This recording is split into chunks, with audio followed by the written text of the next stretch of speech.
ஆச்சி பாதாம் ட்ரிங்க். ஆச்சி பாதாம் ட்ரிங்க் ஒன்னு வாங்கினா ஒன்னு ஃப்ரீ.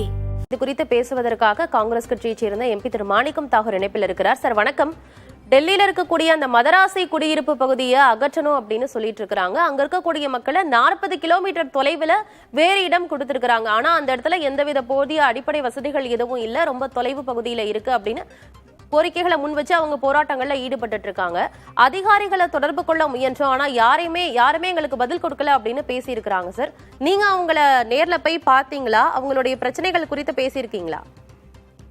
வணக்கம். இந்த மதராசி காலனி என்பது தொடர்ந்து தென் மாநிலத்தவர்கள் வாழ்கின்ற பகுதியாக இருக்கிறது. இந்த பகுதிகள் பல ஆண்டுகளாக காங்கிரஸ் ஆட்சி காலத்திலும் சரி, ஆம் ஆத்மி காலத்திலும் சரி, ஆட்சி காலத்திலும் சரி எந்த பிரச்சனையும் இல்லாமல் இருந்தவர்கள். அவர்களுக்கு கரண்ட் வசதி மற்றும் ரோடு வசதி, தண்ணீர் வசதி எல்லாம் செய்து இருக்கின்ற பகுதி. இந்த பகுதிகளில் இருக்கின்றவர்களை இப்பொழுது பாஜக ஆட்சி அமைந்ததற்கு பின்னாலே உடனடியாக அவர்களை அகற்றும் பணி ரியல் எஸ்டேட் மாஃபியாவோடு சேர்த்து செய்கிறார்கள் என்பது அதிர்ச்சிகரமானதாக இருக்கிறது. இதை பொறுத்த மட்டும் இதை உண்மையாக கண்டிக்கிறேன். அந்த மக்களை அடுத்த முறை நான் டெல்லி செல்லும் பொழுது அவர் நிச்சயம் சென்று பார்ப்பேன். என்னை பொறுத்த மட்டும் இந்த பகுதியினுடைய மக்களுடைய பிரச்சனைகளை பாராளுமன்றத்திலும் எழுப்புவோம் என்பதையும் தெரிவித்துக் கொள்கிறேன். ஓகே சார், இப்ப தமிழக எம்பி அப்படிங்கிற முறையில இப்ப டெல்லியில இருக்கக்கூடிய அந்த தமிழர்களுக்காக அடுத்த கட்டமா நீங்க என்ன நடவடிக்கை எடுக்க போறீங்க சார்? ஏன்னா மக்கள் யாரையுமே தொடர்பு கொள்ள முடியல அப்படிங்கிறாங்க. தமிழக எம்பிக்கள் ஒருவரை கூட தொடர்பு கொள்ள முடியல, எங்களுக்கு எந்த ஒரு அதிகாரிகளும் பதில் கூற மாட்டேங்கிறாங்க, ரொம்ப வேதனையோட வேற தெரிவிக்கிறாங்க. அவர்கள் அடுத்த முறை நான் டெல்லி செல்கின்ற பொழுது அவர்களை சென்று சந்திப்பேன்.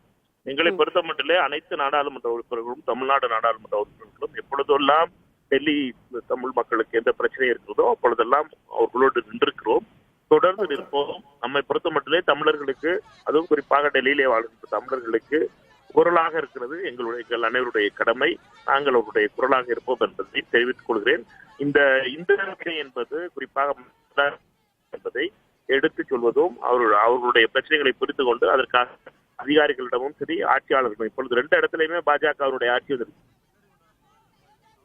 கார்பரேஷன், அதாவது மாநகராட்சியையும் இன்று கைப்பற்ற இருக்கிறார்கள் பாஜக காரர்கள்.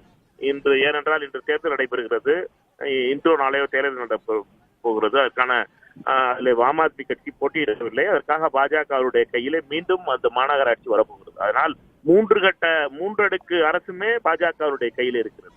மாநகராட்சி, மாநில அரசு, மத்தியிலே அரசு. அப்படி இருக்கும் பொழுது பாஜக காரர்களை பொறுத்த மட்டுமே தமிழர்களுக்கு எதிரானவர்கள் என்பதை மீண்டும் ஒரு முறை காட்டியிருக்கிறார்கள். எங்களை பொறுத்த மட்டுமே தமிழர்களோடு, டெல்லி தமிழர்களோடு நிற்போம் என்பதிலே எந்த ஒரு சந்தேகமும் இல்லை.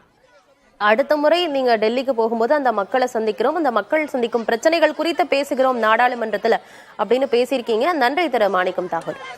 டெல்லியில் தமிழர்கள் வாழும் அந்த மதராசி பகுதியை மாநில அரசு அகற்றுகிறது. அதற்கான அந்த நடவடிக்கைக்கு எதிர்ப்பு தெரிவித்து மக்கள் போராட்டங்களில் ஈடுபட்டு வருகின்றன. ஜன்புரா பகுதியில் அதிகமான தமிழர்கள் வசிக்கக்கூடிய மதராசி என்ற பகுதியிலிருந்து அந்த மக்களை அப்புறப்படுத்தி அவர்களுக்கு அங்கிருந்து 40 கிலோமீட்டர் தொலைவில் அவர்களுக்கு மாற்று இடம் மாநில அரசு கொடுத்திருக்கிறது. ஆனால் அந்த இடத்தில் போதிய அடிப்படை வசதிகள் எதுவும் இல்லை.